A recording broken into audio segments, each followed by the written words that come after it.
Okay, fourth graders. So, in order to get our Getting to Know You activity number 2, you're going to go to Courses and you're going to click on our homeroom. You'll see Mrs. Kirby's Bitmoji.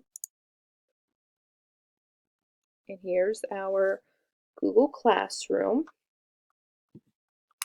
You are going to scroll down right here.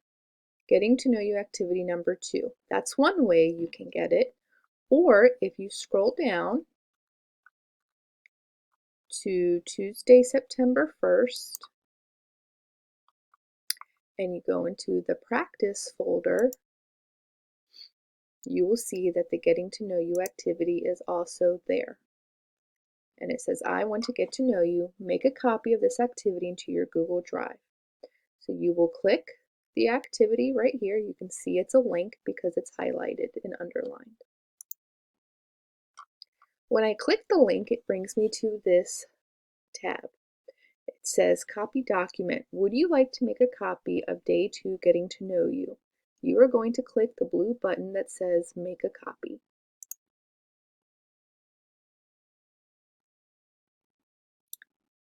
This activity will automatically be saved to your drive. What you have to do next is follow my mouse up here. We are going to rename it. You're going to click in the box. You are going to highlight this part because we want to keep the Getting to Know You. You are going to title it your first name and your last name.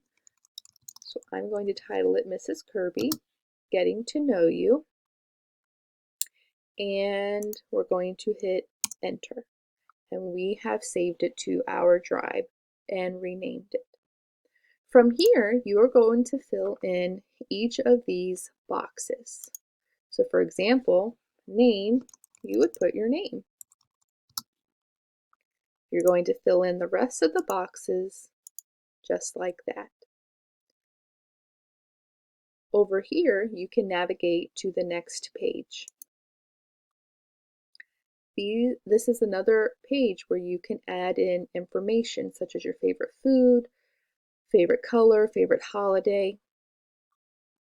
When you're ready for the next slide, click slide number 3 over on the left side, and there are more bubbles for you to fill out. Then you may select slide 4, and you are going to list 2 goals you have for yourself. Remember, fourth graders, since we're back in school, we need to be writing these in a complete sentence. We're going to save the picture to do together at a later time. So all you have to worry about is focusing on filling in all of these information. When you are ready to save this, Google will already automatically save this to your drive. And that will be how we get to our Getting to Know You activity. We are going to learn how to find this activity in our Gmail at a later time.